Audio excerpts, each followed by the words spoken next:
Таны амьдралдаа хийсэн хамгийн зөв алхам юу вэ? Зөв ток шоу бям гараг бүр 22 цагаас. За сайн байцгаана уу? Яг одоо намайг болон одоо YouTube сувгаар пэйжээр маань үзэж байгаа та нартай гин цаг мөчийн мэндийг хүргэж байна.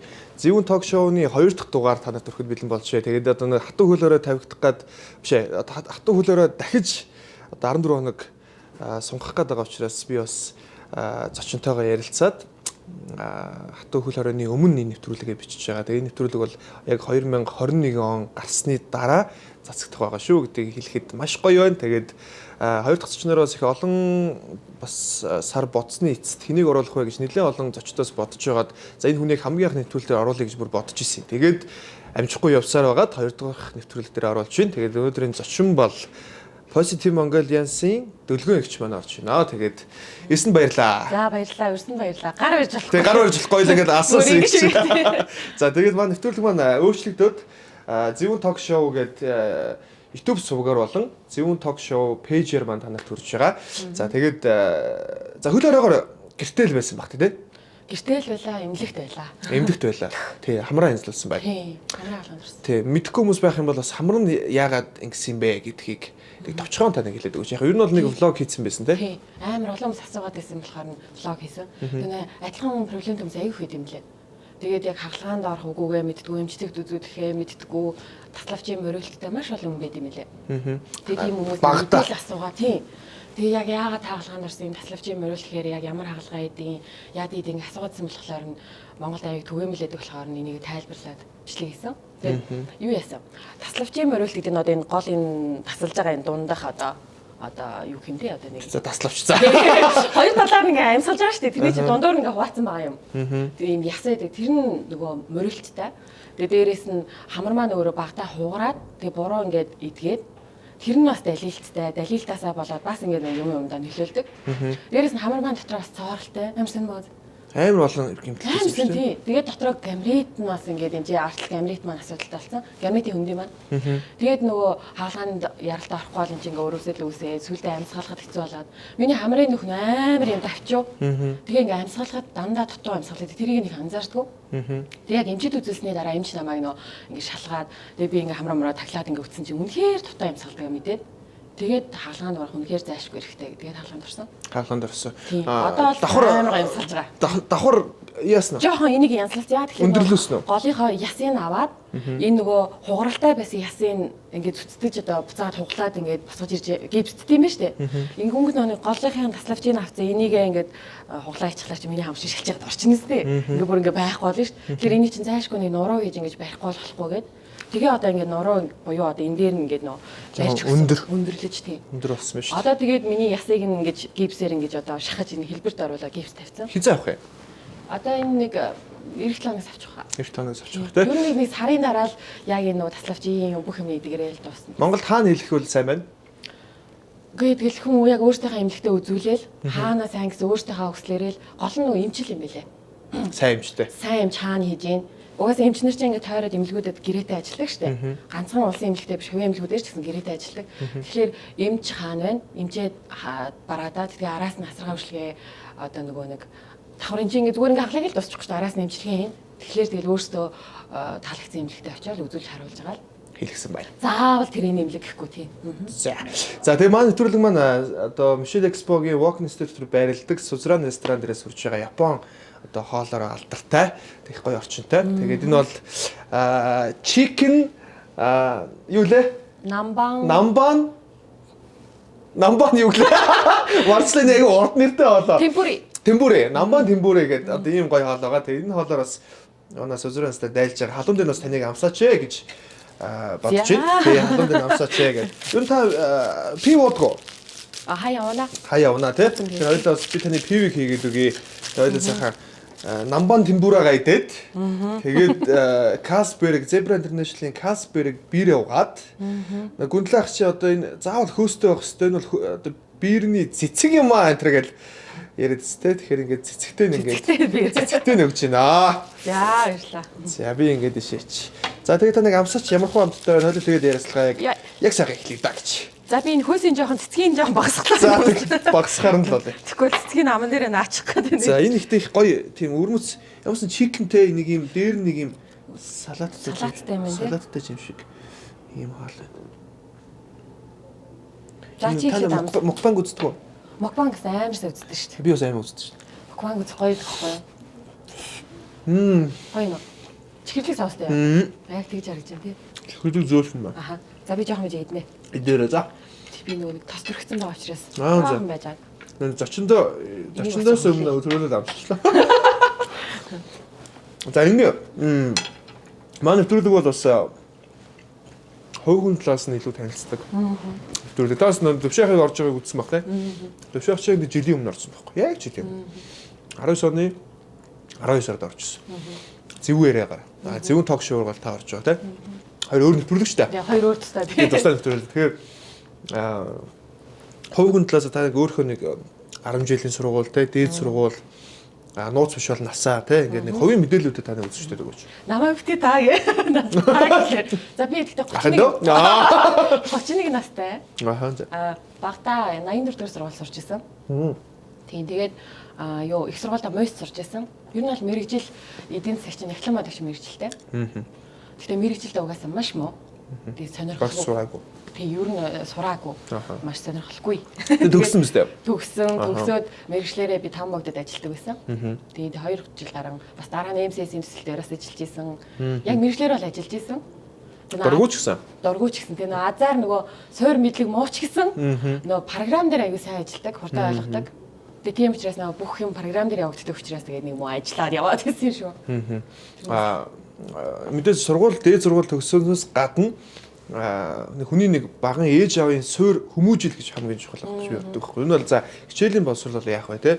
Яах вэ жоох ер нь бол нэг тийм өөрөө тэрийг ашиглаж чаддаг хүнд бол бас хэрэгтэй л баг. Гэхдээ бас заримдаа нэг хэрэг болохгүй зүйлүүд байж л байдаг те. Тэгэхээр та ээж аавын хүмүүжил ер нь багт чинь ямар байсан бэ? Ер нь ээж аав чинь таны хүмүүжлийг их хатуу өсгсөн үү? Эсвэл дураар чинь одоо чөлөөтэй өөрийнхөө одоо дуртай зүйлийг хийхэд чинь тусалдаг байсан уу гэдэг ч юм уу те? Багын хүмүүжил ер нь ямар байсан бэ? За би ч нөгөө нэг юу 4 эмэгтэй. Дээр би 3 ихтэй байхгүй. Ингээд айлын 4 эмэгтэй. Тэгээд нөгөө дараалал төрсөн угаасаа ингээл 80 дооныхан бүгдөө л адилхан өссөн шүү дээ. Ээж аав нь ажилдаа явал хүүхдүүд нь гэртээ үлдээл. Тэгээд их түнээр бие биенийг харсан болол ингээл өссөн шүү. Яг тийм зарчмаар манай ээж чинь дандаа 24 48-аар ажил дээр хоноод ирээд ажил дээр хоноод гэдэг ийм амьдралаар аав маань болохоор хөдөө орон нутгаар нөгөө юм инженерээсэн цахилгааны инженер. Тэнгүүт нөгөө нэг засар масар одоо ингээл телевиз дээр үед нэг аягүй юм засдаг байсан шүү дээ. Хөгжим засалдаг хүмүүс. Тэр хөдөө орон нутгаар ингээд томилдоор ерөөсөө засвар хийгээ явцдаг. Тэгэл ээж маань ингээл байгаал байхгүй ажилдаа ингээл ийм байдалтай дөрөв ихч дүүнэр ингээл хоорондоо өсөөл. Одоо ээж маань дүүнэр нь, аавын маань дүүнэр нь одоогоор ярих юм бол одоо ингэ бодсон чинь тэд нар чинь баг хүүхд тасрагч юм байсан байгаа байхгүй. Тэгээд тэд нар л ээлжээр нь оюутан байхдаа бидрийг хардаг байсан. Тэгэл бид нар тоолонд энэ зэрэг ингээл хичээл унараас нь тусалцаал. Нэг хатуу бол нэг өсөөгүй. Хатуу одоо нэг зарчимч гэрүүлээд гэж те. Одоо багаас нь жоохон нэг хинэггүйсэн баха. Хинэггүй төрөл явсан. Хинэггүй хүн. Өөрөө ч. Би өөрөө ч ер нь амьдрал дээр жоохон хинэггүй дөө. Тэгээд ер нь нэг тийм амар ямбааж ингээл нэг бүр нэг амар жимбэл гэж өсгдөж тайл хүмүүсийг ингээл айл ганц ганц хүмүүс болоо идэгцэн байдаг шүү дээ. Би бол нэг тэгж өсөөгүй. Тэгээ бүр амар хичээлийн бүр яс хажууд нь суугаал хэлгэж мэлгээл яг бас тэгж өсөөгүй. Яг тэр нөө зах зээлийн үеийн таарсан хамгийн сүүлийн өгт тэгээд аав маань би нүвтцэн. Тэгээ ээж маань ганцаараа ажилладаг интерес учраас надад тавих анхаарал нь жоохон багасаад. Тэгээ ерөөдөө л би тэгэл ингээл нэг тийм толгоогоороо ингээл зөнгөөрөөл ингэсгийж өсөөл. Тэгээ 12 настайд аав маань өнгөрөөд 13 билүү 4 настайд 13 настайд ээж маань Швед улс руу яваад тэгэл ерөөсөө 12 13 наснаас эхлээл өөртөө шийдвэр гаргаад их том ихч таавалцсан л дээ. Тэр ихэд бие даал амар бие даасан юутай үзэл бодолтой бие даасан байдалтай тийм л. Та хэдэн онд гадаад руу явсан бэ? Швед рүү төвшөөтөр хамт явсан 2014 онд хаа. Нэлээд сүүлд явсан шүү дээ. Ээж маань ирсний дараа явсан. Нэлээд сүүлд явсан. Монгол танилцсан шүү дээ. Төвшөөтөр Монгол танилцсан. Одоо ер нь бол ингээл Positive Mongolians гэдэг 2019 онд би төвшөөтэй ярьж байхад их олон зүйлийг 20 он төлөвлөж исэн санагдаж байна тий. Тэгэхээр одоо энэ хөл хорой ч юм уу энэ COVID-19-с болоод бас нэлээд олон зүйл ингээ алдагдчих юм байхгүй болж байна. Ер нь 2020 он ямархуу жил байв тий. Тэгээд одоо бас яг төлөвлөж исэн зүйлүүд биелэлээ олсон уу эсвэл олоогүй юу? Мэдээж нөгөө баг хийх хүмүүсийн төлөвлөгөө ер нь яг төлөвлөгөөнд аваа байж чаддаг байхаа тий. 20 оны тий бүр бүгд л. Бид тэр жишээлбэл киногаа хийн гэл аюу яриад эхлүүлэл хүмүүстэйгээ ярилцаал юмнуудаа ингэсэн боловч киноны ажил бол таг зогссон. Дээрээс нь юу яасан? Төлөвлөж ийсэн одоо нөгөө ном маань бас 2 дахь ном маань 19 биш 20 оны энэ одоо 12 сарда багтаа гарна гэжсэн бас гарч чадаагүй. Баас ингээд гацсан. Тэгтээ нөгөө бидний хувьд өөрсдийнхөө хувьд бас төлөвлөөгүй байсан гинти хийсэн зүйлсүүд бас зөндөө байгаа л да. Жишээ нь юу вэ? Жишээ нь Хинэн одоо 20 онд энэ одоо ковидор юм амжуулаад яваад байна. Юу амжуулаад яваад байна? Тэгэл аль аль нь л амжуулж байна да. Тэгэл хоёр биендээ туслаад нэг нь чадж байгаа нь чадахгүй дээ туслаад чадахгүй нь ингээл хоёр биенээ нөхөөл явж байгаа. Төсөөлжсэн юмнуудаас бас би тэр нэг ингэж боддог гэсэн. Нэг кино зохиол бичиж үзэх юмсан гэд. Ялангуяа би ингэ боддог. Төвшөөлөхөр найруулагч учраас найруулагч талаар найруулаад тий одоо юмнууд ерөх юм. Би болохоор нэг юм бичих аягүй дуртай. Тийм учраас ингээд бичих юм маань ингээл нэг жижиг сажиг контентын зохиол мөхөл бичээл ингэж явсараа нэг бүр том мөрөдөл киноны зохиол биччихсэн ингээл мөрөддөг гэсэхгүй. Тэгээ энэ ондоо багтаагаад ямар ч гэсэн нэг цоврал олон ангит киноны зохиолын нилээдэн зохиолыг нь болгоцсон. Тэгээ бас нөгөө мэржлийн ганцны хүмүүсээр уншуулаад шүүлгүүлүүлсэн чинь бас эхнийх дээр нь шууд гологцсон. Хоёр дахь засвар хийгээд сүүлээ эмнэлэгт байхдаа төгсгөлийн хийгээд тэгээд явуулсан чинь боломж юм байна. Чи юу бичих юм байна гэл амар урам аваад тэгээ 20 оноо яг амжиж ингээ хаахудаага яг н олон ангитын зохиол бичиж үзэж байгаа. 20 он ер нь яг таны бодлоор яг ямар жил болж өнгөрөв? Аз жаргал нь илүү байв уу? Зовлонгоо нэг нь их байв уу? Гэхдээ за зовлонгоо нэг нь жишээ юм ээ. Аз жаргал мэдээж их байсан бах уу? Их байсан уу? Тий. Бид идэж байгаа сая 100 биднээс айгүй азтай байлаа шүү дээ. Монголд байгаа хүмүүс. Хүмүүс тэмцээ гадаадад ингээл зураг үзэж хахад монголчуудтайгаа монголоор нэг аялал тэ хөдөө гадаа явцгаал эрхчлөөтэй сайхан байлаа. Тэгэхээр тэр цаг хугацааг ашиглаад анх удаа Монголд одоо гэр бүлээрээ өнөрөө зуны хугацаанд сайхан аялсан, хөвсгөл явсан, арангаа явсан, Эрдэнэт болгоон гээл маш гоё байсан. Монголд бүр хүмүүс ирсэн шүү дээ. 90 одоо хэр удаж ба? Одоо яг 1 жил. 1 жил болж байна тий. Төвшөөхчөөс яг 90 удаагүй байж орсон юм шүү дээ. Тэгэд 2020 онд ирээд Монгол улсад бүр мөсөн ирсэндээ харамссан уу? Харамсах сэтгэл төрсөн нэг удаагийн тохиолдол ч юм уу байна уу? Харамсах сэтгэл үү? Яах гэж Монголд ирвэ гэдэг ч юм уу тий. Уу яаж тэгэж амар яах гэж ирвэ энэ гэж бол бодоогүй л дээ. Хүмүүс нөгөө яг сошиалдаар гарсан зүйлүүдээс болоод энэ яриад харамссан багтаа гэж бодож магадгүй тийм байсан шүү дээ. Би зүгээр л мартсан асуусан. Тэрнээс бол яг үндэ нэг хүн чи тийм зүйл дээр ч ингээл нэг амьдрах газраа их орноо тэгээл голоо шилээл гэхгүй шүү дээ. Тэр байтгаал хүний нутагт гологдож шилэгдээл хил усгүй ингээл дарамжлуулаад ч юм уу те хүнд хүчээр ажлыг хийгээл нөгөө хоккейчний чигээл юм бүгдийг тэгчихсэн болохоор их их орондоо ирээл харамсан юм болоогт байхгүй. Харин цэцэргээр хүснээр хүнчлийнхаа дагаар хөлөөж идэв. Тэр амар их тийм гоё эрт дураараа мэдрэмж төрөөд байгаа байхгүй юу? Ер нь бол ингээл би мартчих та сая өөрөө санаачлаа тий. Та санаачлаа. Ер нь зүгээр би ингэж боддгийг анхнаасаа ингээд бас Positive Mongolians гэдэг хосууд тий энэ хосууд одоо контент үйлдвэрлэдэг хоёр хүн байна шүү дээ. Анхнаасаа бүх зүйл дээр эрэг хандлагатай байсан тий. Монголчуудын хувьд ч тэр одоо ер нь хүмүүсийн харж байгаагаарч тэр ер нь бол маш сайн одоо гоё хосууд, гоё үлгэр дүрээл болдог. Та ямар гоё хурим хийдэг юм бэ? Ямар гоё хосууд вэ гэж маш удаан хугацаанд явсан шүү дээ. Тэгж яагаад нэг унсан. Тэ? Нэг унахтаа бүр нэлээд хүчтэй унсан. Нэлээд өндөрт одоо ингээд эрэг явж яагаад пит гэдэг нэг хүчтэй унсан шүү дээ. Нэлээд сүртэй юм боллоо, тэ? Нэгсгэл юм явлаа. Тэгэхээр ер нь энэ бас энэ сөрөг хандлага ямархуу байдаг юм бэ? Дандаа эрэг хандлага дунд явж яагаад тэ энэ хүмүүсийн сөрөг хандлага маш их доромжлол, тэ энэ дунд ингээд байх яг ямар мэдрэмж өгдөг юм бэ? Тэгээд дандаа сайхан байх нь гоё идэх юм уу? Эсвэл бас нэг дэндүү их ажрагал тунд нэг жоохон ч гэсэн зовлон амттай гэдэг шиг яг тэр үед ямар мэдрэмжтэй байв? Чи өөрөө бас яг ингээд бас сошиал дээр чиний контент зөндөө явдаг шүү дээ. Баг ялгаагүй TV5 гэж ярьж байгаа боловч чи чинь бас яг сошиал дээр контент бүтээгчдийн нэг юм шиг харагддаг тийм. Яг контентүүдээ сошиалар бид нэг үздэг болохоор яг тэрэн шиг чамаагаас ингээд сошиал дээр хүмүүс ингээд янз янз өршдөг бах тийм. Зөндөө. Тэрээс магтан. Гэтэ юу анханаас намайг бол ингээд анханаас нь буулаад эхэлсэн байхгүй. Юус ингээд 50% муулдаг, за 50% магтдаг. За тэр доор ингээд намайг өмөрөө далцчихийдэг, эсвэл намайг муулаад далцчихийдэг тийм. Нийлээд муулж идэг ингээд янз янзын ингээд олон зүйл яг 4 жилийн хугацаанд ингээд холилдлоо л да. Хар цагаан хоёр. Би бол ингэж хардаг байхгүй. Яг Positive Mongolians гэдэг хоёр хосын хувьд бол анханасаа юус нэг амар муулалт ч юм уу те амар зүйл бол байгаагүй баг. Хүнд ингээд сэтгэл унаад ч юм уу те гинт ингээд огцсон энэ одоо байдал эсрэгээр ирэхээр яг ямар мэдрэмж төрдөг юм бэ? Эмэгтэйний хувьд ялангуяа. Төвшийн хувьд бол эрэгтэй юм чинь тэгэл давчлаа ба шүү дээ. Гэтэ яг бас анх бас яг нөгөө контент хийж эхэлж байхад бас маш их муу болдог гэсэн.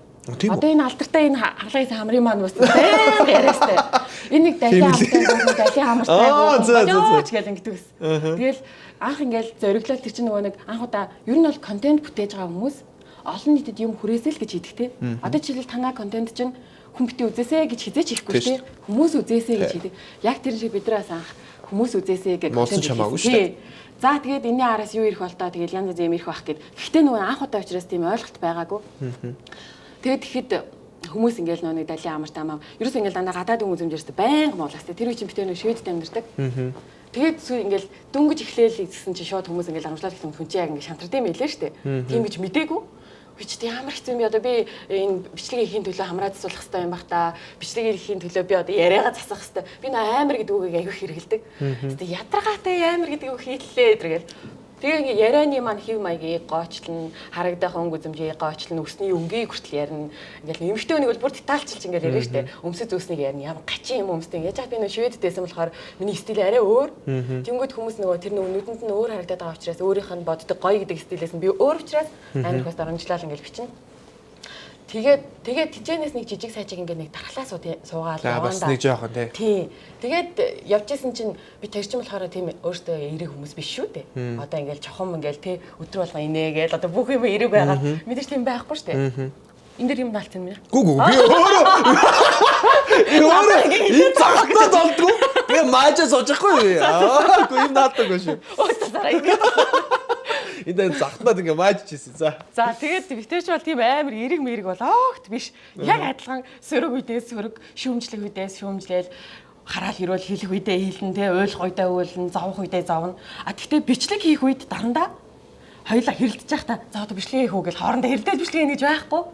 Тэгэл яг ингээд бичлэг хийх болонгод тэр чинь нэг контент хийж байгаа үед дандаа зориулж ямар юм хийж байгаа учраас дандаа тийм азаргалтай инээж байгаа ч юм уу. Амьдрал тийч харагддаг тийм үгүйс. Онцгой юмуд бичигдээд байгаа байхгүй. Тэнгүүд хүмүүс тэрнийгээр ингээд шууд хүлээж аваад тахлаар бид хоёр ярилцаад энэ юу амар буруу юм байна. Хэсэг хугацаанд хийж явсан. Тэнгүүд ингээд нэг хүмүүс эрэг энэ хоёр бол эрэг тийм эрэг сүлтэйгээр эргээсэн бүр айгаад сонсгоос хүртэл ингээд имиж амжаа. Манай эрэг космос эдрэгээл тэгэхээр ч аюулцсан. Аюулц байгаа. Буруу юм хэлж болохгүй юм шиг. Сөрөг юм яаж болох тийм баригдмал бас болоод байгаа тийм. Тэгээд тэр влогууд дээрээ ингээд мерсэр ерөөс байгаа амьдралаа харуулъя гээл яг ингэ баг сага ингээл яг хэрүүлтэй байвал хэрүүлтэйгээ ингээл жижигхэн оруулаад яг ингэ бодит зүйлийг яахгүй бол хүмүүс чинь эмэгтэй хүмүүс үзэнгүүтээ ёо төвшөө шиг нөхөртэй болох юмсан өстой ийм гоё маяг эсвэл үзэнгүүтээ дэлгөөнөөш үргэлж ингэ инээс асралтай байх юмсан гэтэл үндэ би дандаа асралтай байдггүй. Тэгээ энэ камераар зоогоод өгдөг юм шүү дээ төвшөөх. Тэгээ энэ юу нэ айгүй буруу юм. Хүмүүс ингээд буруу хатаархал төрүүлээд буруу юм бодол төрүүлээд ярьдаг байсан байхгүй. Тэгээ ингээ баг сараа контент ингээд юмудаа ингээд хачирлаад ингээд алаглуулаад ингээд хийх гэж хичээгээл бид нар чи хийх эрх нь байгаа учраас за ингээд явж исэн чи яг тийм тохиолдсон. Тэгээ нэг сошиал дээр боо юм болоо хүмүүс огт үздэггүй байсан хүмүүс сонирхож үзээд ёо үзэж байгаа хүмүүс чинь янз янз зарлж штэ ингээд одоо нэг хэсэг хүмүүс үздэг байсан чи бүр олон хүмүүс сонирхож үзээд тэгээд тэр олон хүмүүсийн шүүмж ингээд ирэхлээр чинь нэг анх удаага л контент тэгээд шүүмжилж байгаа юм шиг л яг тийм мэдрэмж авсан. Дахиад яг нэг анх надад сэтгэлээр унжсэн шиг татагдчихж байгаа байхгүй. Тэнд яг юу болсон юм бэ? Одоо ер нь бол хоёлоос яг тэр үеэр нэг холбогдчихсэн. Тэгээ шүүх хурал дуусан дээр бол тэтгүүл байх боломжтой гэсэн. Шүүх хуралд бол ялсан юм шиг байлээ. Миний сонссноор.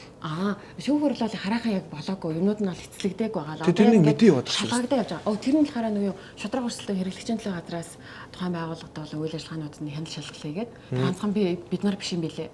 Бас нэлээд олон хүмүүс гомдол гаргасан юм билээ. Тэнд яг юу болсон юм бэ? Та нэг яг болсон процесс тэгээд та найз байсан юм уу? Гүг за би ингээд тавчхан ярьчих. Яг энэ сэдвийг хүмүүсийг ингээд дахиж яриад энэ ядаргаа бас нэг юу болсон нэг жоохон мэдчих байна. Бодох гэж та тийм. Яг энэ дээр тавчлаад ярьчих л да. Бид хоёр нэг үйлчлэгийг авч утсан. Тэр үйлчлэгийг хүн чинь яг юм хэрэгжилж үзээд тэгээ ямарыг мэдэрдэг те. Хэрэгжилж үзлээ ямарыг мэдэрлээ. Тэгээд энэчээс нэг зүйл олж харсан. Тэрний юу вэ гэхээр бүлэгтэн 7-8 жилийн хугацаанд үйл ажиллагаа явуулахдаа үйл ажиллагааныхаа зөвшөөрөл авахгүй. Одоо жишээлбэл би барилга барих юм бол барилгын зөвшөөрлтэй би барилга барьж штэ. Зөвшөөрөл байхгүйгээр хүүхэд харах одоо өвчтөн гасрах ч юм уу те энэ үйлчлэгийг явуулж байгааг мэдсэн. Өмнө тэгэнгүүтлээ тэр хүмүүсийг чинь бэлтгэх ёстой шүү дээ. Тэр хүмүүсийг яг бол айлын хайртай хүүхдийг асарж байгаа учраас тэр чинь огт хүүхд төрүүлж үзээгүй хүмүүс зөндөө ирж байгаа. Тэр хүүхдүүд чинь тодорхой хэмжээний сургалтын цугаад ч юм уу те ойлголтыг авчаад ирэх ёстой. Тэгтэл Тийм нэг сургалтанд ингээд хамруулах стайл байт юм л гэсэн чи тийм юм бас байдаггүй. Эхлээд мэдээгүй юм. Эхлээд хүүхдэд харуулахтаа мэдээгүй юу? Тийм одоо тийм хуйлд одоо тийм юм байдаг. Одоо ийм зөвшөөрөл юм шиг бид нар бол анх юу ч мэдэхгүй шүү дээ. Одоо тэр салбарын хүмүүс биш юм чам. Тэгээд яг хэлснээр нь манайх ийм олон улсын ирээрээ гэж ярьснаар нь хүлээж авсан.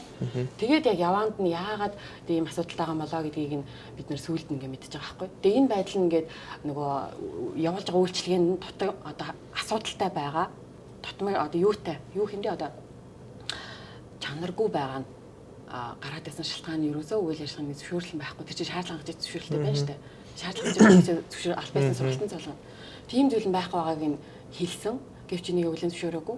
Тэгээд энэ одоо яг хуулийн юуны хадаа шалгах ёстой газруудын шалгуулж байгаа. Шудраг өрсөлдөөн хэрэглэгчийн төлөө газар нь болохоор энийг шалгаад яг юм дөрвөн зүйлээр одоо асуудалтай байгаа маань. Энэ дөрвөн зүйлээ сайжруулж одоо юу өөрчил гэдэг энэ шаардлага хүргэлцэн байгаа юм лээ.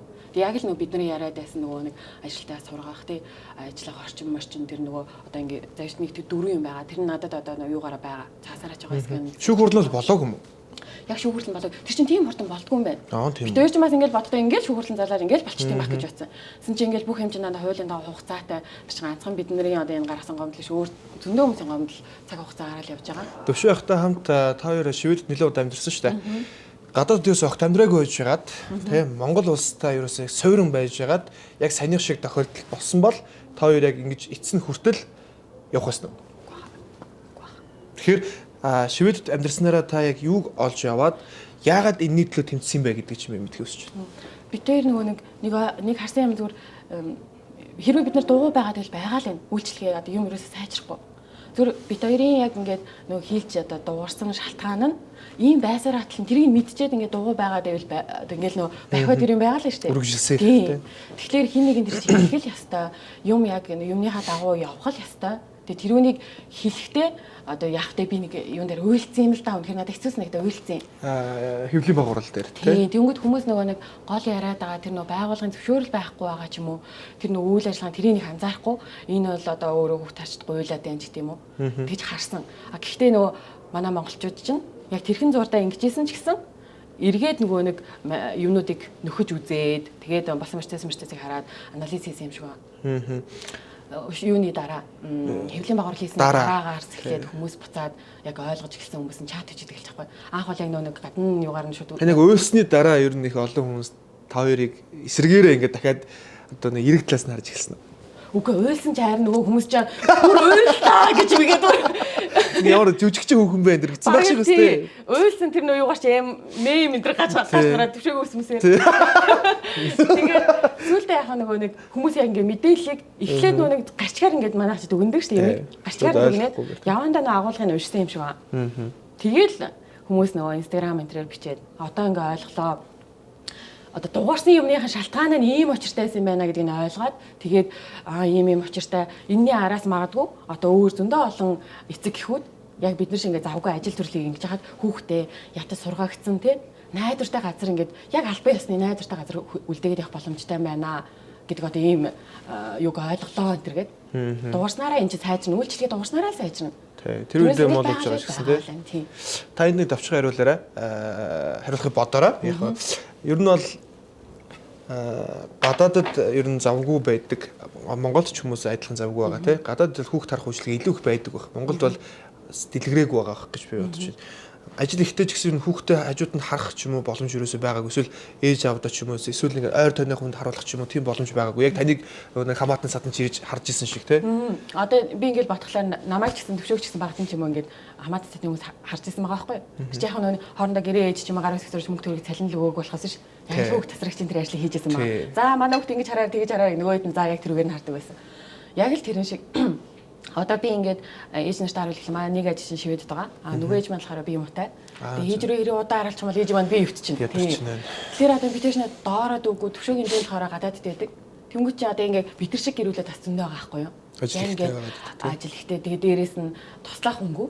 Одоо зарим хүмүүс ч болохоор ингээд имэвэн жимбитл сайхан ингээд хараад өгдөг штэ. Ингээд имэвэн гэрүүл хаяадчлах хасаа мүцэнд очиод орхих ээж аав нь ингээд зав боломжтой ч юм уу. Яг бид нар шиг одоо төвшөөтэй шиг иймэрхүү бүр ээж аавч байхгүй залуу гэрүүлүүд бас зөндөө байгаа. Хараад өгөх боломжтой хүн байхгүй. Тэгэхээр бидний сонголт бол хичнээн одоо төлбөр мөлбөр хэцүү байгаа. тэр чинь тийм өндөр төлбөр хүн болгон төлөөд авах төлбөр биш. Өндөр байгаа таахгүй залуу бидний хувьд. Тэгээ одоо ихэнх хүмүүс чинь бүгдөө л зээлтэй байдаг. Бүгд л зээлтэй.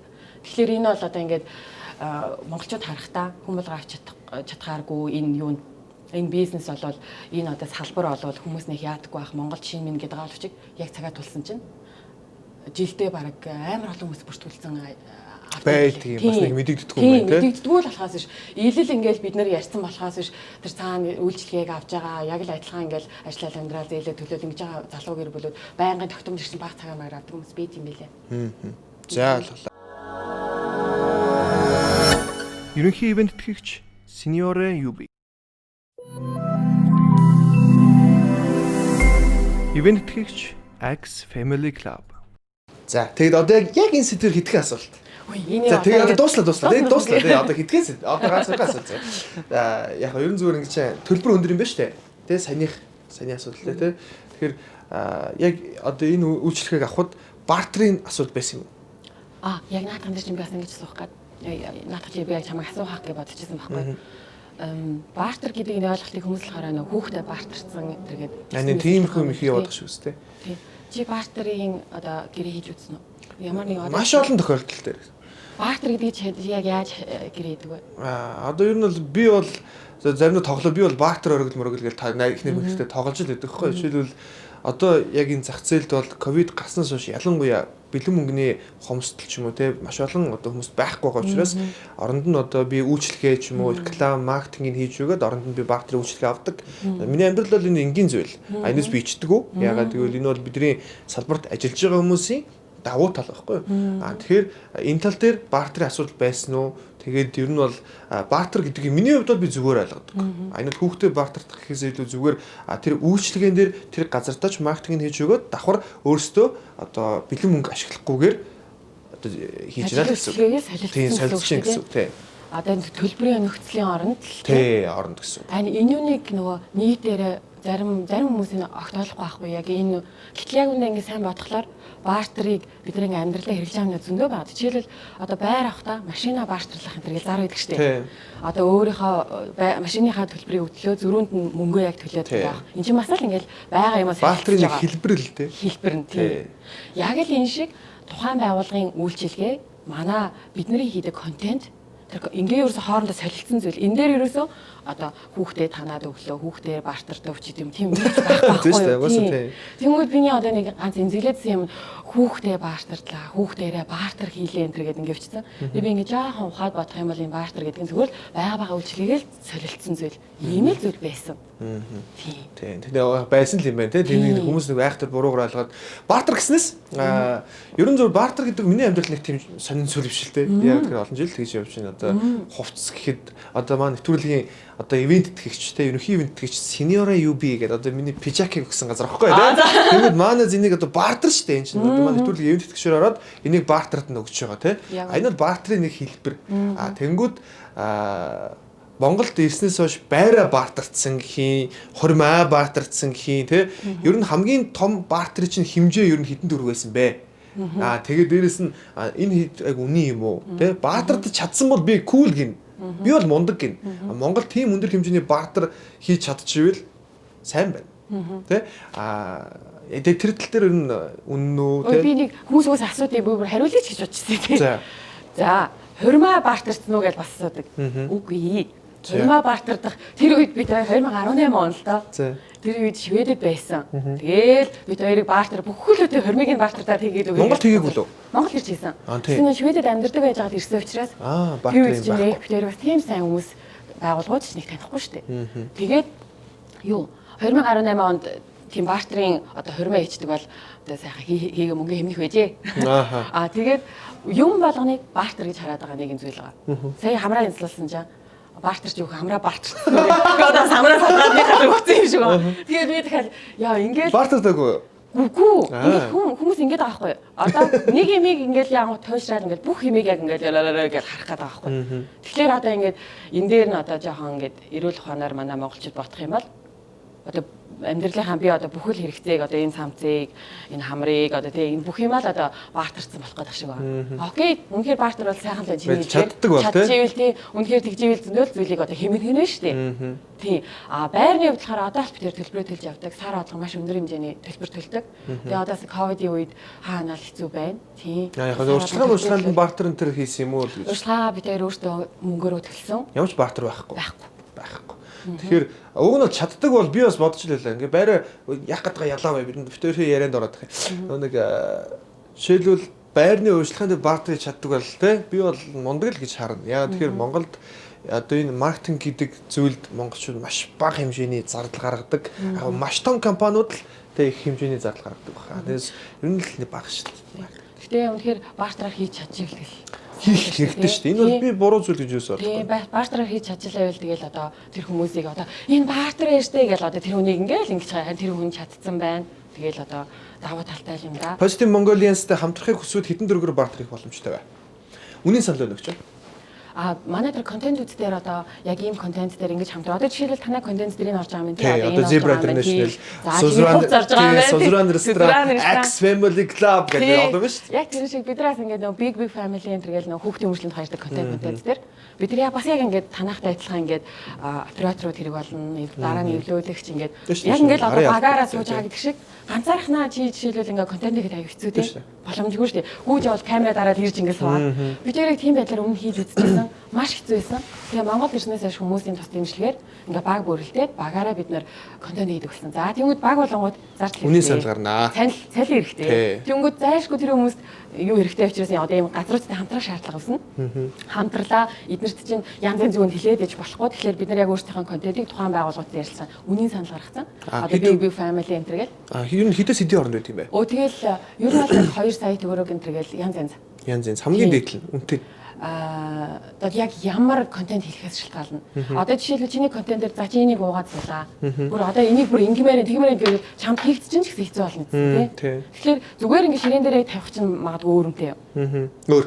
Тий. Одоо энийг чи ерөө эсвэл ингээл байн баяа. Зүгээр ширээн дээр ингээ байрлахад би үнийн саналаа хэлчих. Та хэлэх юм уу? Би таныг хэлүүл хэлээ. Хэл. Та хэлнэ. Бид нар бол ингэ ширээн дээр тавьдаг гэдгээр тавьж үзээгүй л дээ. Яг би ингэ ширээн тавьгаад 500 мянга тохирдггүй.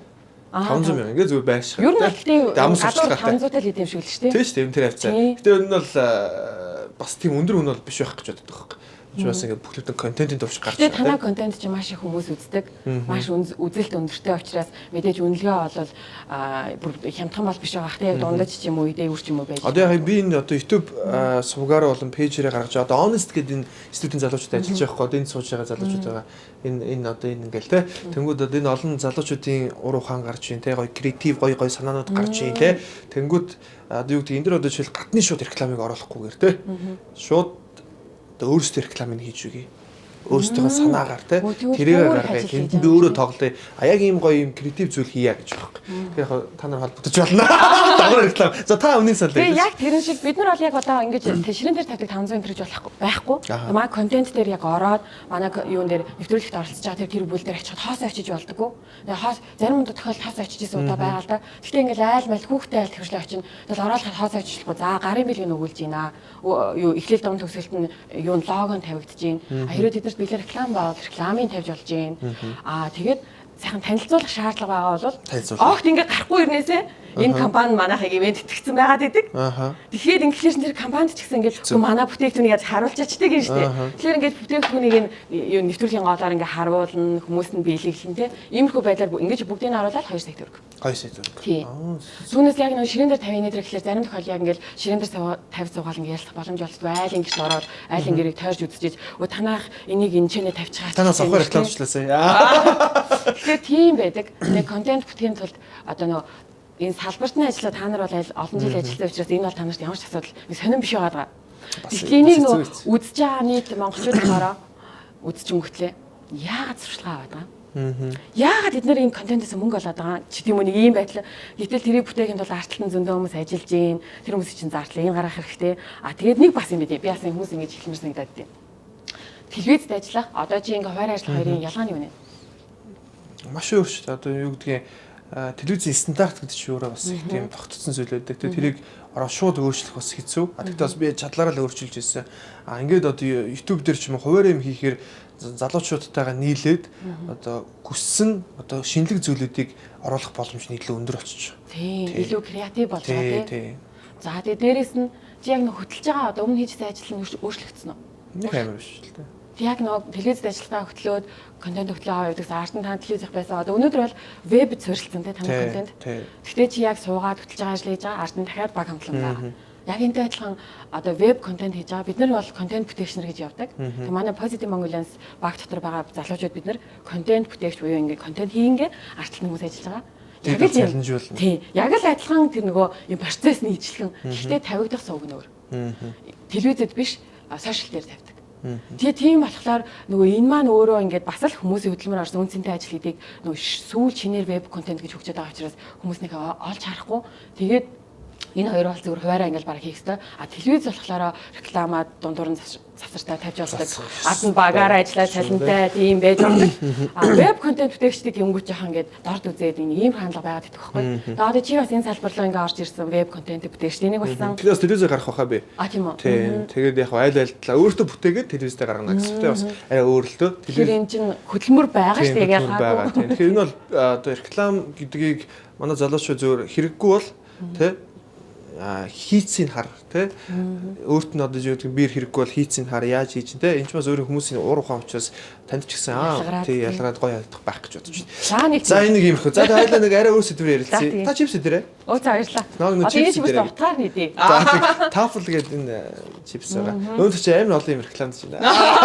Реклам дээр ярих юм. Энэ бол ярих энэ ч бас их том сэдв байхгүй. Хүмүүс реклам гэдэг зүйлийг зүгээр л зөв шүү гүйлгэж үзээл дараагийн юм үздэг бол тийм рекламад маш олон хүний уур ухаан тэд маркетинг явж байгаа учраас маань залуучуудаас үзэж байгаарэ гэж би хэлмээр. Тий. За тэгээд одоо бол ингээд маш олон залуучуудын одоо мөнхийн сэдв бол хайр дурлал юм а гэж тий. Тэнгүүд одоо ингээд шинээр эхэлж байгаа залуучууд удаан амьдэрсэн хосууд гэж маш олон төрлийн хосууд байна тий. Тэнгүүд сая хэлж байна ингээ би одоо байнга ажралтай биш хагддаг байсан тий. Тэрнээс айдаг ус. Ер нь бол ингээд хүн асуудал нэрвтэй юм зөндөл байгаа тий. Та хэр ууртай? Хууртай шүү. Уурлал мэдээж ууртай. Төвшин хатгаар хурж ирсэн үү? Гүү. Хөнгөн зохиод те түлхээд яв маа гэж те. За мэдээж нэг төвшин байл надаас холт намаа битээд хөрөх гэдэг. Тийм үү бол байна. Түүнээс бол яг нөгөө нэг гэр бүлийн нөгөө нэг зодоо модоо хүчирхийлэл яг байна. Хүчирхийлэл бол мэдээж байхгүй бах те. Одоо санаандгүй маандгүй ингээд нэг уурандаа ингээд хүүхнүүд чинь бол нэгдэг ш те. Их нөхрөө алгатчаад. Эрэгтэй юм шиг тэгэл нэг тоохгүй ш те. Тэнгүүд алгатчаал бараг чи яг наалгач ингээд зарим хүмүүс нь энэ ингээл гэр бүлийн хүчирхийлэхээр зөвхөн эрэгтэй хүн үлддэг юм шиг ойлгодог тий. Нэг эхнэр нь нөхрөө зоддог бүр тийм хэрэг байдаг гинэ Монголд.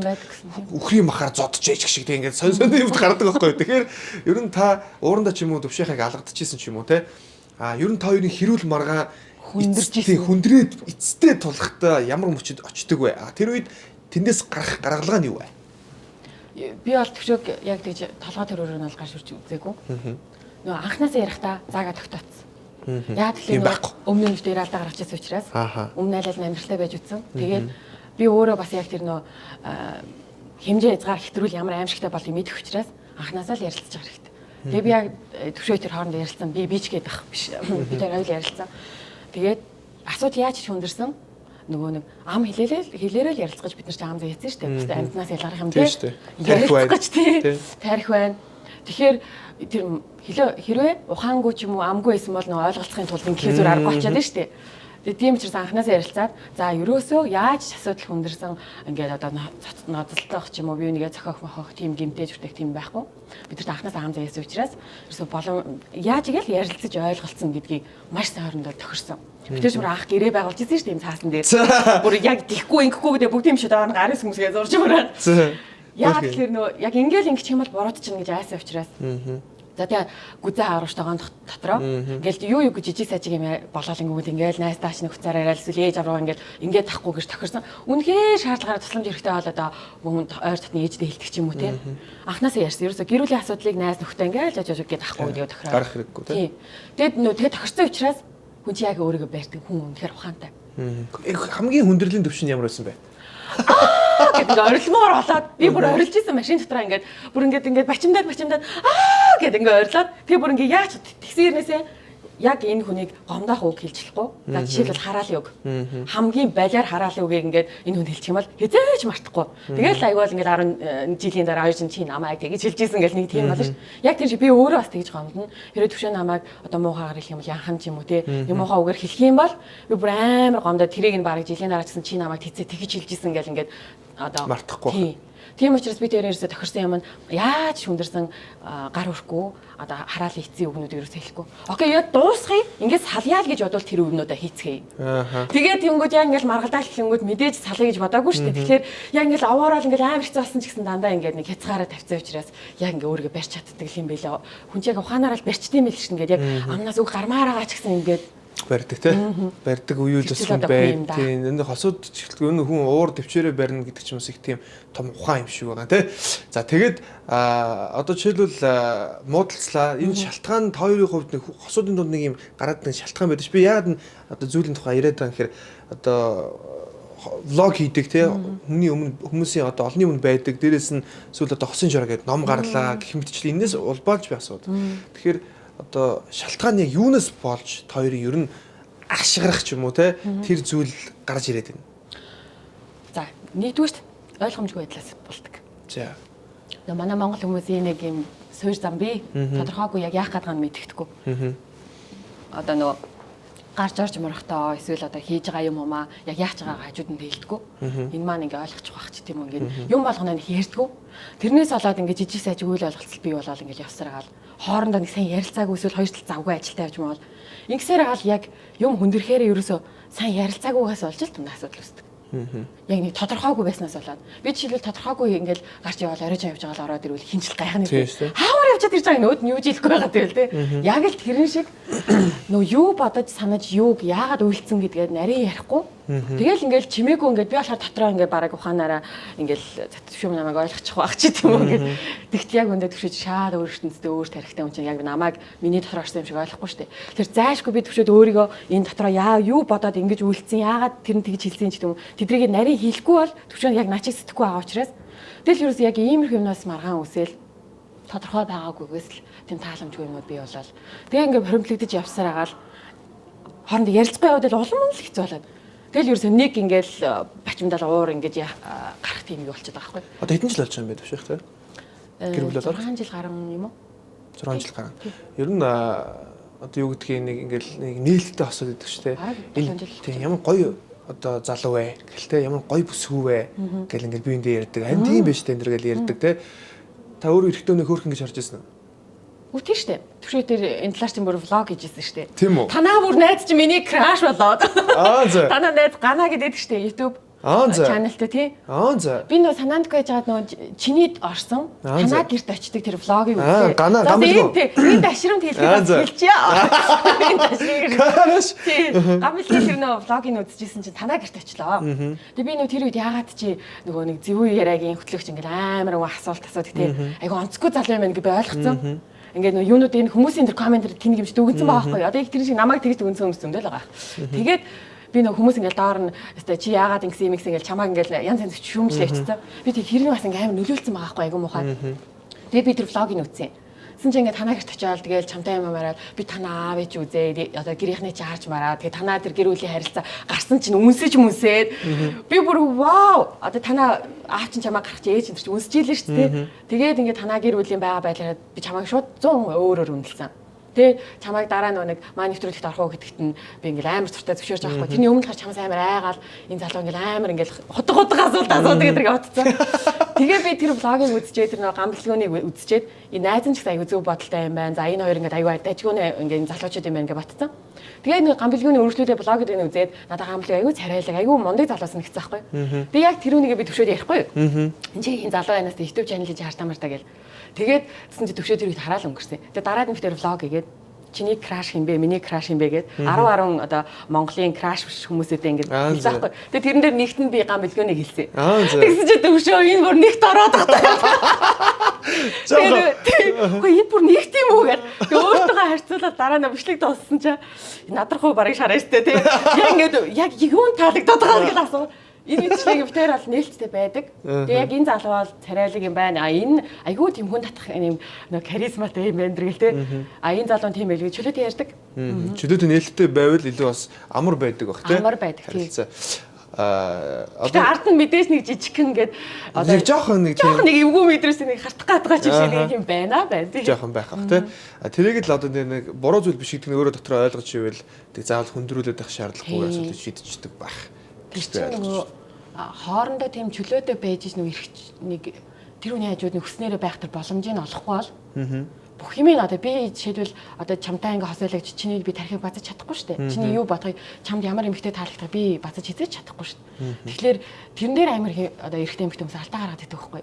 Тэгэхээр айл болох бие биенийг хамт байхдаа бие биендээ тав тухтай чөлөөтэй тэр мэдрэмж юм бол тэр чинь бүр гоё ингээ надтай тухтай байна шүү дээ. Ингээ хүснээрээ гоё өөрийгөө илэрхийлээл ярьдаг. Тэр тийм л боломжийг бие биендээ олгож ийж олон жил бие биенийг ойлгож амьдрахгүй бол бие биенийг бүх юмар базаал энэ хажууд ингээ хэлчмэл за буруутчих واخ ч гэдэм юм. Ингээд байвал мэдгүй надад амар хэцүүс нэгдэж байна. Өнгөрсөн одоо ба ирээдүй гэж 3 үе байгаа тий. Аль нь илүү чухал вэ? Ер нь бол хүмүүс дандаа өнгөрсөндөө амьдардаг гэсэн. Би нэг сая сүүлд 10% илүү ажралтай амьдрах гэх бяцлаглалын ном уншиж байгаа байхгүй. Тэс чи тэрэн дээр бүх хүмүүс өнгөрсөндөө амьдардаг гинэ. Яг тэр өнгөрсөндөө тулгуурлаж ингэж дандаа шийдвэр гаргах юм байна л да.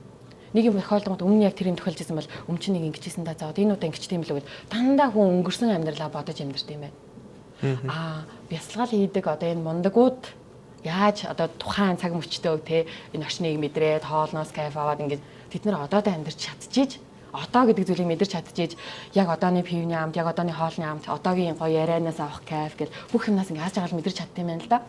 Тэгээ ихэнх хүмүүсийн алдаа нэрээс хуучнаа бодоол хуучнтайгаа шаналал нэг бол жаргуул жаргаал тэгэл ингэ хуучнтайгаа л зуралдаад идэг гэсэн. Тэгээ тэгэхээр одоо би бас яг ялгаагүй тэрний нэг бас хуучнаа айгүйх боддог. Тэгээ тэнцээс юунаар би алдаа хийсэн юм бэ? Айгүй хуучнаа бодд юм ил яг үнэ. Энэ бол хүмүүс одоодоо амьдардаг эсвэл ирээдүйд амьдардаг гэж үнийг хөвчлээ хариулдаг. Саний голыг үнэн хариулт байлаа гэж би бодож байна. Тэгэхээр өнгөрсөн үе гэхээр хоёулаа амьдрал зохиож исэн гэж байна тийм. Тэнгүүд одоо жишээлбэл одоо таны өнгөрсөн амьдралын одоо хүн байгаа штэ тийм. Тэгвэл хүүхдүүдтэйгээ уулздаг. Би сүүлийн ямар юм дэрэл үзсэн бохгүй юу? Хүүхдтэйгээ. Тийм тийм хүүхдтэйгээ уулзна гэд одоо нэг автагаа байгаа гэд нэг ярьжсэн санагдах юм. Хоёр хоорондоо төвшөөх хоёр. Таны хүүхд чинь гэдэг үлээ? Мөнхөш автагаа байгаа ч гэлээ нэг тийм юм ярьсан бохгүй. Тэрэн дээр яаж хүлээж авдаг вэ? Төвшөөх болон тоо хоёрын харилцаа өнгөрсөн үеийн нэг одоо автор нь уулзуулна гэж байнгын одоо нэг хоорондоо нэг заавал хизээс ашгүй нэг байгаад ингэж бодоод идэм шүү. Одоо нөгөө нэг өнгөрсөн үеийн одоо ингээл өнгөрсөн үетэй энэ одоо таагүй хайрцах ч юм уу ингээл нэг тийм их юм байт юм шүү. Яг манай гэр бүлд яг үндэ тийм огт байхгүй. Бүр нэг ширхэгч одоо хилтэргээж байхгүй. Анхнаас ийм эхлэегүй. За. Гэхдээ мэдээж нөгөө өмнөх амьдралтай юм чи өмнө өөр хүнтэй хайр дурлалтай болоод хамт амьдрал хүүхдтэй болсон байж таараа тий. Яг тэрэн шиг тийм сэтгүүр би ч бас ийж боддог байсан. Чи та өмнө нь ингээл мэдээж их нэртэй сайртай л байсан байж таараа гэж. Уулзуулмааргүй санагдаад ч юм уу тий. За нэг тийм балиараа бодол мэрсэр байсан. За тэгээд хамгийн гол нь бит хоёрыг юу өөрчилсөн бэ гэхээр Швед улсад амьдарсан нь аюу нөлөөлсөн нэгдүгээрт. Тэгээд тэнд байгаа хүмүүс хүүхдийг нэг тавьдаг учраас хувь хүний одоо өөрийнхөө тэр аминчхан заваан бодлоос илүү хүүхэд нээр нэгт. Миний одоо ингээд өстө төвшөө ингэчгүдээ гэж ботхоос илүү тэр хүүхдийн ирээдүй тэр хүүхдийн одоо сэтгэл зүй хамгийн чухал юм байна гэдгийг ингээд тэнцэн сурсан байхгүй юу? Хүүхдийг ерөөсөө нэг тавьдаг. Тэгэхээр одоо жишээлбэл ингээ хоёр хүн байгаад хоорондоо ингээл хэрүүлтэйгээс болоод би ч уулзахгүй чи ч уулзахгүй ингээд тэгэхээр дунд нь хин хохирдог бол яг үндэ томчууд нэг хохирохгүй шүү дээ. Хоорондоо л маргаад дунд нь хүүхд дандаа хохирдог. Тэгээ тийм учраас одоо хин төрүүлж ойлгосон тэрний ерөөсө буул тэгэл ингээл энэ асуудлыг өөрчлөх зөөлөх хэрэгтэй. Шууд бүх юм ингээл ойлголцоод ингээл явчихгүй шүү дээ. Энд чи аяанда ингээл юм болно. Тийм. Тэгээ энүүнийг ерөөсө би тэр хоёлаа нэг газар хоёлаа хамт байсан учраас олж хараад ерөөсө хүүхд номерны учраас эргээд холбогдоод гэтээ азар төвшөөч нэг тийм дургуулгаж энэ төр би хизээж байж байгаагүй л дээ. Анхнаас яагаад гэвэл нийлэхдээ хүүхдтэй хүүхдийг маань хайрлах хүлээн зөвшөөрөх үү гэдгийг тулгцсан учраас. Тэгээд төвшөө хүлэн зөвшөөрнө гэвэл надтай бол зүггүй гэвэл баяртай гэдэг ийм л зарчмаар анхны хэлсэн. Тэр төвшөөч гэсэн бас өөр амьдралаас учраас тэрийг сайн ойлгож байгаа. Тэгээд төвшөө бас тэрийг маш сайн ойлгосон. Төвшөө ч гэсэн би бас хоёр хүүхдүүдээ ирээдүйд би хайрлаж хамгаалж одоо өсгөж ингэж явах хэрэгтэй. Учиртай тэргэлэнгүүд би бас өөрөө хүүхдийн ч бас ойлгоно. Тэгээд нэг өөртөө бас хүүхдтэйсэн учраас юу байсан бэ? Хоёрдугаарт Швед улсад агаад хүүхдийн сэтгэл зүй хамгийн чухал гэдгийг маш сайн ойлгосон. Тэгээд тийм учраас ерөөсөө одоо нөө аав хүүгийн хаавтай ч юм уу одоо хүмүүстэй холбогдохдоо битэрийн одоо хоорондох дургу байна уу дуртай байна уу тэр бол нэг тийм чухал биш. Хамгийн чухал зүйл л хүүхдийн сэтгэл зүй. Тэгээд л тийм л гэж маргад та. Ерөнхий ивент тэтгэгч Синьоре Юби. Ивент тэтгэгч Axe Family Club. За тэгээд сая хүүхдийн сэтгэл зүй бол хамгийн чухал гэж байгаа тийм. Тэнгүүд төвшөөх өнгөрсөн нэвтрүүлэгт тэгж хэлж ирсэн. Би тэр талаар нэг асуух гэж бас тэр хүсээгүй. Ягаад тэгэхээр төвшөөх эрэгтэй хүн учраас хэдэн хүүхэдтэй вэ гэж асуусан шүү дээ. 4 хүүхэдтэй гэж хэлсэн. Тэгээ ингээд бүр дэлгэрэнгүй ярьжсэн байхгүй. Би 2 хүүхэдтэй маань нөлгөө маань 1 хүүхэд ингээд голоос 1 хүүхэд ингээд 4 хүүхэдтэй. Яг одоо хитэн одоо амьдарч байгаа ам бол бас их чухал шүү дээ. Яг хэдүүл амьдардаг юм бэ? Яг одоо гэртээ болохоор яг нөгөө бүртгэл дээр хороо мороны бүртгэлээр нэг бүртгэлсэн байдаг л та. Дөрүүлээ гэж явдаг. Гэхдээ хүү маань их хвшлээ аав дээр ер нь аав дээрээ байдаг. Төвшөөхийн одоо бас хоёр ихэр нь болохоор Америкт амьдардаг. Америкт амьдардаг. Одоо жишээлбэл мөнхөш тий төвшөөхийг аава гэж хардггүй эсвэл ахаа гэж хардггүй эсвэл төвшөөхийн хоёр ихэр нь одоо мэдээж бас ингээд холбоотой байдаг гэж магадгүй таныг ээжээ гэж хардггүй эсвэл ихчээ гэж хардггүй энэ танд хэр нөлөөтэй вэ? За нэгдүгээр энийг хариулахын тулд нөгөө одоо хүүхдүүд том болж байгаа учраас одоо энэ сошиал жишээлэл тавигдах юм бол энийг хүүхдүүд шууд үзнэ. Тэр хүүхдүүд өөрөөр хүлээж авна тий. Тэгэхээр өмнө нь л нөгөө хүүхд жоохон байхад ингээд айгүй зөрөгтэй ярьдаг байсан. Одоо нөгөө хүүхдүүд маань томроод өсвөр насны болоод ингээд эхлэнгүүт одоо жишээл хүмүүс 13 настай. Би ингээд би ингээд нэг нэвтрүүлгийг таваад найзууд нь шууд тэрийг скриншот хийгээл ч юм уу. Эч чинь тийм тэгж ярьж чинь гэдэг юм ингээд нөгөө хүүхдийн сэтгэл зүйс айгүй чухал байгаа учраас тийм нөлөөлөх гэдэг.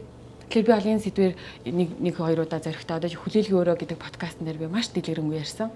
Тэгээд арайч бас хүлээлгийн өрөөг хүүхдэд сонсохгүй байх гэж би ботсон. Сонссон байлээ. Тэнгүүт надад одоо ингээд ярихтаа ингээд маш болгоомжтой ярихгүй болвол эн чинь ганцхан миний амьдрал биш. Тэнцээ хүүхдийн амьдрал бас байгаа учраас би ингээд халтгаараа л өнгөрөх хэрэгтэй юм байна гэж ойлгосон. Тийм үгүй гэж хариулчихгүй дөө. Тийм үгүүдээ л хариулчих. Яг үнэ. Би нөө аав гэдэг асуугаад шүү дээ. Тийм. Хүү маань өөрийн гэсэн төрсэн аавтай аав нь хүүдээ маш их хайртай. Тийм учраас ааваа гэж дууддаг. Төвшөөх болохоор ахаа гэж дууддаг. Шалтгаан нь ерөөсөө хүүхдийн сонголт. Заавал тулгаад чи энэ хүнийг ааваа гэж хизээж томчууд тэгж болохгүй. Эсвэл ингээд чи огт тэрнтэй уулзахгүй таар би бол тэрийг хэвээр буруу гэж боддог. Яагаад гэвэл хүүхэд өөрийнх нь сэтгэл зүй хүүхэд өөрөө шийдэх хэвээр. Ялангуяа ийм одоо өсвөр насны дээрээ байгаа 12 3 настай хүмүүс. Манай танаа гэдэг айгүй муухай хэрүүлтэй. Тийм шүү дээ. Манай танаа гэдэг хэрүүл айгүй сонин санагдаад байдаг. Одоо би та баяр хүргээд их нэртэй найз байсан байдаг гэдэг. Тэр шиг ингээд хамт байдаг. Тэгээд ингээл одоо ингээл утахгүй те бас гой төлөвлөгөөнд байдаг. Тэнгүүд чинь манай хоёр ээж аав ингээд танилцж мэлцаад ингээд амар адилхан төрлийн хүмүүстэй ингээд яг л миний ээж автай адилхан ингээд бүр удаан байцсан юм шиг манай үнд ч гэсэн яг адилхан тий. Хоёр сонголтоо маш зүг байсан юм шүү. Маш зүг. Тэгээд ингээл тэр дөрөв уулзахаа ингээл буу халсаар байгаа л амар яриа нийлээд амар яриа яаж их их яриа хүмүүс тий. Тэгвэл та хоёрын хувьд манай танаа гэдэг хэрүүлч юм уу тий. Манай танаа гэдэг асуудал юу гарч ирсэн үү? Манай таныг гарч ирсэн. Яг анхандаа бол нэлээд гарч ирсэн шүү.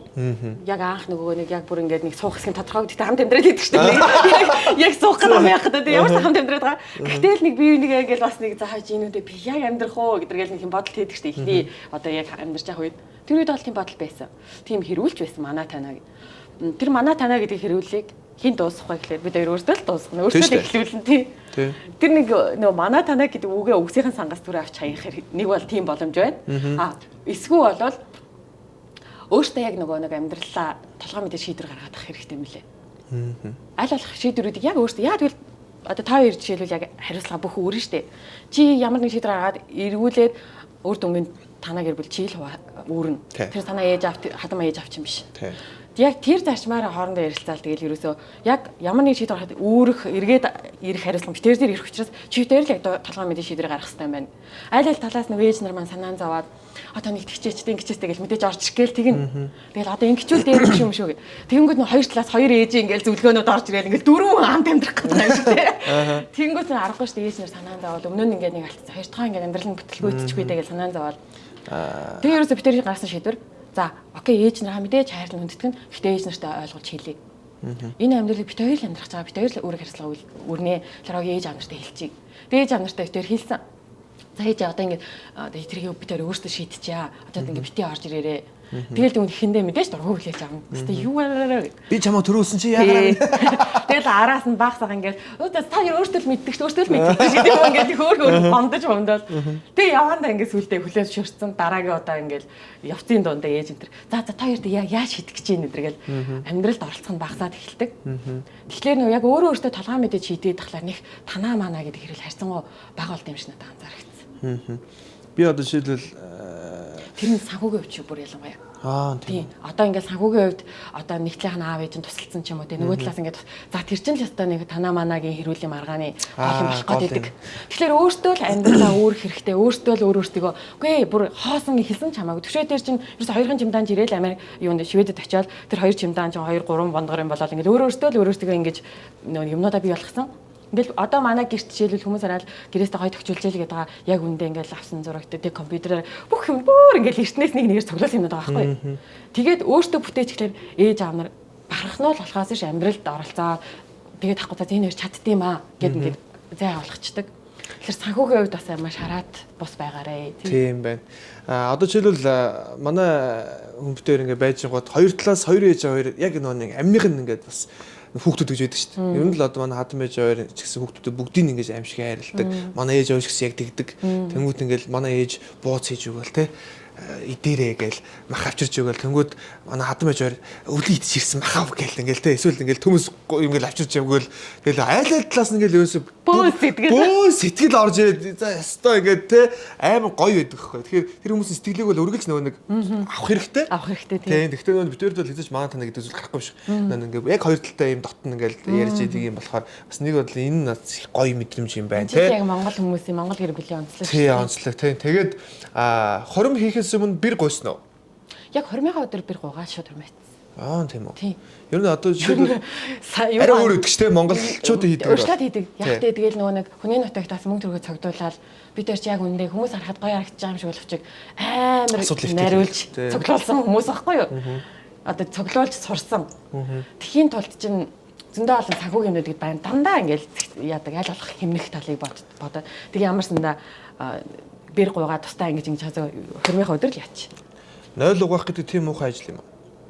Би бас энэ дээр нэг амар хэмзэглээд тэгээ одоо нэг гайг болсон дөө. Ер нь хамт ажилдаг байсан юм уу? Бид ч бүр хамт айл зүйл явжсэн шүү дээ. Тий, одоо би ингэж бодод байгаа. Хаус мауси чинь. Тэгэж тийм комент уншаад яхаа бидний хувьд эсрэг байсуртай байхгүй юу? Тийм байдлаас үнэхээр сайжраад те одоогийн төвшөнд байгаа бол энэ бол мундаг зүйл байхгүй. Тэрээс биш одоо юу гэдгийг тэр нь одоо ингээд амьдралын нэмжиг зүйл болоо л те тийм байж болохгүй байх гэж би боддгийг. Яг би нөө өөрийнхөө нөгөө өөрсдийнхээ хувьд эмзэг гэхээс илүү одоо бүхэл бүтэн Швед улсад маш олон хүмүүс ажиллаж амьдарч байгаа. Тэгээ одоо тийм одоо болтол ингээд тэр хүмүүс хэлээд байгаа тэр хоккейч ингээд хэлээд байгаа байхгүй юу? Одоо нөгөө цэвэрлэгээний ажлыг хэлээд байгаа. Янз янзын нэр өгсөн DJ чин тэргээл та яхад байгаа тийм. Маш олон хүмүүс одоо хүртэл ажиллаж байгаа. Бид нэр сая эртлээ янз янзын ажлуудыг хийж байгаа л ирсэн. Яг үндэ бид нар л хэмжээний томроод байгаа л чи хүний нутагт очихлаар хинж биш болчихдог байхгүй юу? Тийм шүү дээ. Бидний төгсөн диплом намайг очоод хийж танихгүй шүү дээ. Намайг би нэг хятадлан явж үзсэн байхгүй юу? 7 хоног очоо би тэнд төстэй бүр хинж биш ширээний болгоо юм чинь. Хүн ч харахгүй, тоохгүй те. Тэгэнгүүт нэг яг би төвшөөс асуусан жижиг голын том загас уу том голын жижиг загас уу гэх тийм шиг л баггүй юу те эндээ л том загас байгаад гарахаар тэнд дотор жижиг юм байгаа шүү дээ. Тэгэхээр энэ ганцхан Швед биш маш олон оронд Солонгос Америк гээл те орон болгонд манай монголчууд өөрсдийнхээ маш их хүч хөдөлмөрийг дайчлаад ажиллаж байгаа. Хүмүүст хэлжсэн үү? Блогоор ч юм уу бид тэр ийм ажил хийжсэн гэдгийг хэлжсэн үү? Өмнө нь хаалцдаг л байсан. Хүмүүс нэг энэ хоёр тэгдэг байсан биз дээ. Ингээд гарангууд хүмүүс яг тэрүүнийг нөгөө одоо нэг алхахын тийм дөрөөлөл энэ хоёр чи ийм ажил хийж явсан шүү дээ ч гэдэг юм ингээд би бүр гайхаад яагаад энэ ажиллаар ингэж байгаа юм бэ? Тэр чинь бас ажилтаа ажиллаад цалингаа авчин тий. Тэр яагаад муу зүйл. Тэгээд хамгийн гол нь за окей битэрийг дарамжилж болно. Гэхдээ тэнцэж одоо миний одоо хамаатай садан тий миний хайртай найз нөхөд ингээд зөндөө хүмүүс бас адилхан тэнд ажиллаад амьдарч байна. Тэнгүүд амар олон хүмүүс ингээд хамсаатуулаад тэр чигтээ гадаадд байдаг хүмүүс ингээд амар одоо тэр нь бол ажил биш. Гэхдээ тийм ажил хийдэг дарамжлаад байгаа юм шиг надад тийм мэдрэмж төрсөн байхгүй. Яг үүндээ маш хөдөлмөрч хүмүүс гадаадд ингээ 200 гаруй мянган монголчууд гадаадд яг өнөөдөр Монгол байгаас хэцүү 2 дахин илүү хөдөлмөрлөж ажиллаж амьдардаг. Тэгээ тийм учраас одоо нэг хүнийг дарамжлах гэж нөгөө хүмүүсийг бас хамсуулж болохгүй байхгүй юу? За би энэ дахиад одоо яг энийг үзэж байгаа бүх үзэгч нартаа нэг зүйлийг уриалмаар байна. Би сүүлд хатуу хэлсэн. Одоо яг нэг гүтгэлэг болон одоо entertainment content хоёр гэдэг хоёр зүйлийг ялгах хэрэгтэй. Тэгээ одоо жишээлбэл намайг тэгж байгаа байхгүй. Манай найз бүсгүйгийн нэг мэдээллийг Cosmopolitan гэдэг сэтгүүл тавиад зургийг ашиглаад айгүй нэг тийм ёс бус юм дээр тавьцаа яг өөрөө хэлсэн юм шигээр тэр нь ингээл 17 оноос хойш ингээл явсаар байгаа л надтай дахиад үерхэл ингээл гараад ирэнгүү дахиад гараад ирж байгаа байхгүй. Тэнгүүд нь 3 жил ингээд те шүүх цагдаа гэж байхгүй дисэд ирсэн эмхтэн хүн чинь эмзэг штэ. Тэнгүүд яг би бол яах вэ те entertainment content ингээд хийгээд тэнгүүд чи хүртөхстэйгөө хүртчихин чи олон зочны те одоо доромжилж багтаваа хангасан гэж байхгүй те.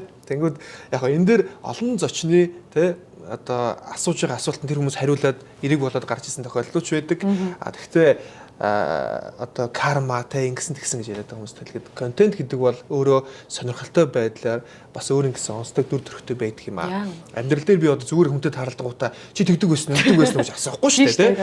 Тэгэхээр энэ бол хувийн амьдрал болон контент хоёрыг ялах хэрэгтэй. Тэгээд би өмөрөж уурлаа те. Ингээд би пост оруулсан тэндээ тоглоом шоглоом хийгээл те. Ингээд харин би лайв хийгээд орк гэдэг нэршлиг би үнэхээр ашиглахыг хүсдэг байсан ч гэсэн монголчуудын тарих өнөөдөр орк гэдэг нэршилт багтахуйц өнөөдөр одоо жоохон доош байгаад байна тий. Бид нар ингээд биеэр биш мөртлөө сошиал медиар хүнийг хүчрхийлээд байгаа байхгүй. Ямар нэг одоо тэр энэ цэвэрлдэг байсан, ингэдэг байсан, энэ ингэдэг байсан тий. Одоо магадгүй бүх зүйлийг ингээл муулахыг хүсдэг, унгаахыг хүсдэг. Одоо жишээлбэл таны тэр одоо хоёрын асуудал дээр нөгөө талын хүнийг ингээд өмөрсөн ч юм уу те өмөрхийн тулд хүнийг өмөрж болно. Өмөрхийн тулд нөгөөдхийн газар дор ортол нь доромжилж иж нэгний өмөрдөг нэг ийм сортгонтой болчиход байна. Тэгэхээр нэгийг өмөрж байгаа л ёс сортгонтой өмөрөө. Нөгөө талаас нь баримттай өмөрөө те тэгхгүйгээр шууд хүний ажил мэргэжлэр доромжилж эсвэл үр хүүхдээр нь доромжилж ингэж нэгнийгээ гаргаж ирэхин тулд нэгийг нь унгаадаг энэ зангаа болооч гэж би хэлсэн. Хатуу хэлсэн. Тэгэхээр ер нь бол залуучууд одоо өөрийгөө сошиал медиа дээр бол амьдрал дээр маш гоё авч яваарай. Орк гэдэг нэршилт та уурлаад намайг доромжлоод байна гэж хөлөөж авч ивэл та оркт нь ороод байна шүү гэдгийг би хэлгээд байгаа. Тэгэхээр маш зөв бодолтой зөв хүн байхын тулд эхлээд та зүгээр захин орчин гэдэг зүгээр л энэ нэг зүйлийг зөв ашиглаад сурч л та. Энд чинь амьдрал дээр чинь бий болно шүү дээ. За тэгэхээр нэг ийм зүйлийг би уриалмаар байна. Тэгээ юу нь бол манай ярилцлага маань дуусах төгч юм. Тэгээд танаас бас хамгийн сүүлийн асуултыг асууя. Манай нэвтрүүлгийн брэнд асуулт байхгүй. Таны зөв юу лээ? Таны амьдрал дээр хийсэн хамгийн зөв алхам юу вэ? Зөв алхам аа. Хамгийн зөв алхам юу вэ?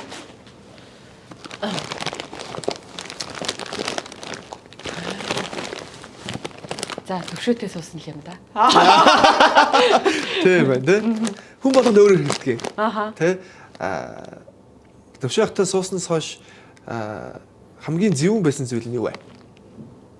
Асуултнаас асуултыг бол болж асууж байгаа. Хамгийн зөвүүн байсан аа. Хамгийн зөвүүн зүйл нь юу вэ? За тэгээ энийг яг юу шалгах юм бэ? Гэхдээ ямар ч гэсэн би бас өчигдөр хүртэл ингээл гэртээ хоолон тэгээд бөөнөрөөс сууж бодож исэн. Би ч төвшөөдөө суудсан ингээл маш өөрийнхоороо байж чадж байгаа. Нэг ёстой хүмүүс хэлдгээр хажууд нь унгаал шүдэ авахаа гэдэг шигтэй. Яг ийм чөлөөтэй эрх чөлөөтэй байдлыг амар олгож өгч байгаа байхгүй юу? Чи ч бас ихнэрээ тэгээрээ найз өхнөө тэгээрээ тийм. Манай тэгдэггүй юм шиг нү. Би бол сайхан аав штэ. Эрх чөлөөтэй тийм нөгөө нэг ийм бие байрсан тийм ингээл хажууд нь үргэлжлэж жүжиглэж чадахгүй штэ. Яг гоё өөрийнхоороо байх тэр боломжийг олгож өгдөг учраас гоё дөхөхгүй. Тэгэхээр одоо зөвүүн за мэдгүй ямар ч энэ өөрөөрөө байж чадчих байгаа маань л юм уу та. Би нэг нууц хэлчих манай уурлах л огттой яг өчтөрхөн болсон юм. Манай ингээд онгож явахаар болоо штэ заваа энэ дэр гэдэгхгүй. Гэтэ юус идэх юм уурж байна гэхгүй. Тэгээд өглөө манай унтчихсан байхгүй. Би жоос хэрцэн байж чад. Онгохгүй юу? Тэгсэн чинь манай нэг эсэргүүц чадахгүй нойрондоо гэсэн. Өөр ингээд нойрондоо нэг жоох эсэргүүцгээд байгаа шүү. Тэгээд мэдээд тайруу. Тэгээд яг нэг хасуудын хамгийн гоё юм нэр хажуудаа биенийхээ хажууд эргчлөөтэй дураараа байх нь хамгийн гоё зүйл нь байдаг байх гэж би боддог. Тэгээд энэний хажууд ингэчүүл ингээ бодчих болоо гэхгүйгээр те яг өөрөөрөө байж чаддаг хосууд маш гоё гэр бүлээ зогслодог баха. Явандаач юу тийм болдог бах те. Тэгэхээр бас биенийгаа нэг ингэчүүл энэ муухай гэж гэхгүйгээр юу надад бол хэзээ ч тэгж харагддаг бүхэл зүйл нь өөр харагддаг. Тэгээд хүн болгоноос тийм байгаасай гэж би хүсэж байна. Тэгээд энэ бол яг нэг хайраас гарч ирж байгаа шүү те. Харилцаатай байгаасай те. Тэгээд зүгээр нэг одоо жишээл та намайг өмнө шөмжилжсэн үү? Биччихсэн үү? Төвшөөхт хоёр хүүхд мөхтийн асуудал дээр нэг тим яваад байсан гэж би сонсчихсан. Хүүхдийн асуудал дээр. Тэгээд би нэг хүүхдийн тухай нэвтрүүлэг дээр нэг ярьсан чинь Positive Mongolia-гийн хоёр шүүмжилсэн байлаа энэ гэж би нэг хальт сонсч ирсэн. Мэдгүй. Тийм байхгүй юу? Мэдгүй байвал тэр доор коммент бичээрэй. Би бол юу ч санахгүй байна. Тийм үү. Нэг тийм сонсож ирсэн. Тэгэхээр яг зүгээр хүн болгон ингээд нэвтрүүлэг үзээ шүүмжлээл тэ өөрхөн сэтгэлийг хилдэг. Яг энтэй адилхан нэг та хоёрын контентер ч гэсэн тэгдэг баг. Тэгээд түрүү хэлдэг шиг өнгөцгөн зүйлийг битээ харж байгаасаа гэж би хүсэж байна. Би нэг төгсгөлийн эцэг хэлчихв. Өгч байгаа шиг байна. Яг нэг өнгөцгөн гэдэг дээр ч юм уу ингээд нэг хэлмээрээ тэгэхгүй. Чөлөөтэй телевизэн контент цаг зөнд. Аха. Бидний нөгөө өнгөцгөн ойлгодогоос болж бид нэр амар стресстэй амьдарч байгааг ингээд сүүлийн нэг жил амар мэдэрч юм л да. Яг юу нь стресстэй гэхээр уул ингээд стресс нь бага ингээд амьдарч болмоор байгаа байхгүй юу.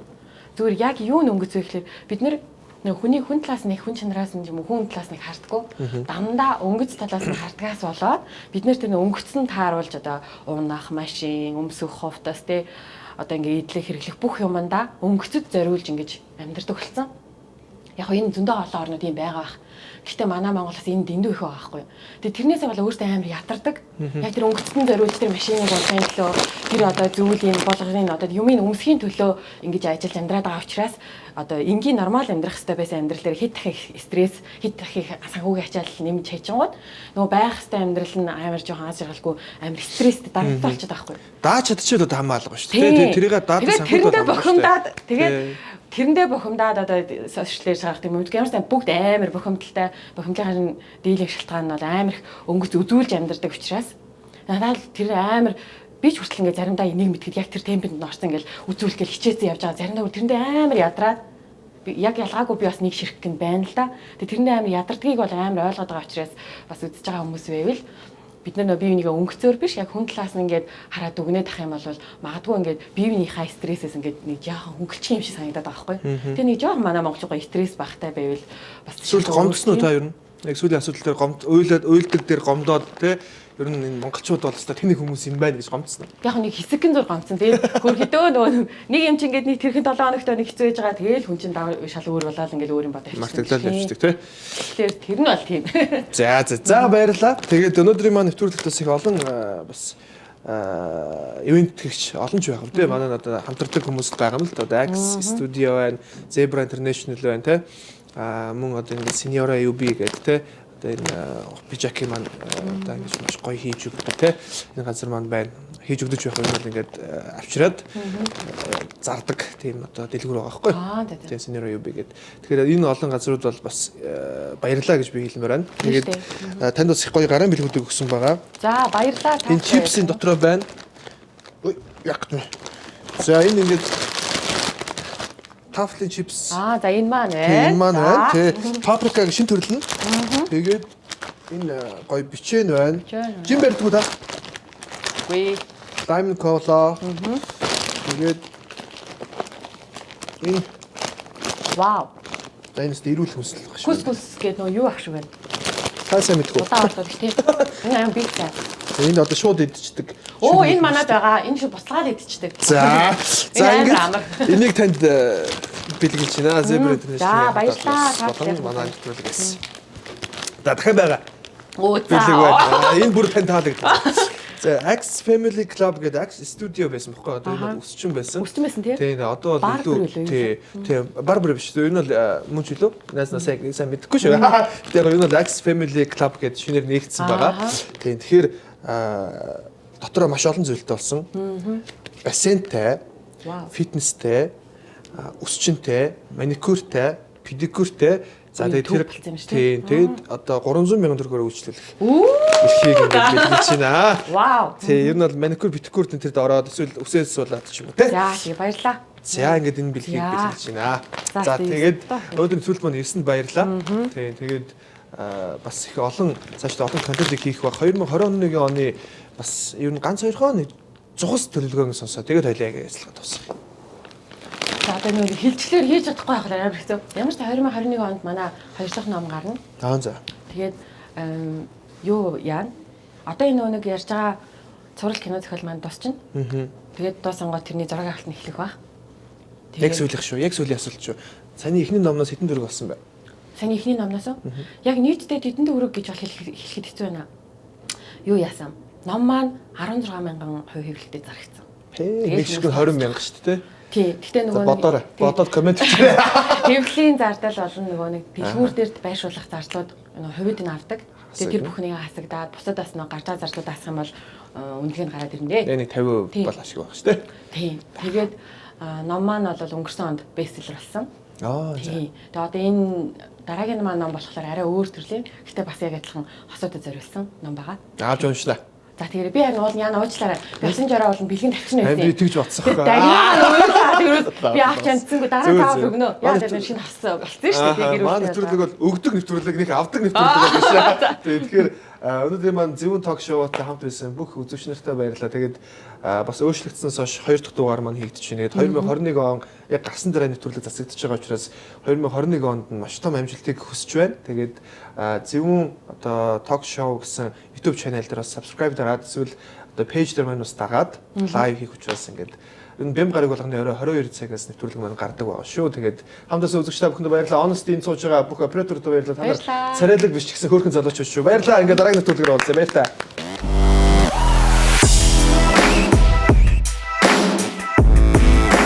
Таны амьдралдаа хийсэн хамгийн зөв алхам юу вэ? Зөв ток шоу Бям гараг бүр 22 цагаас.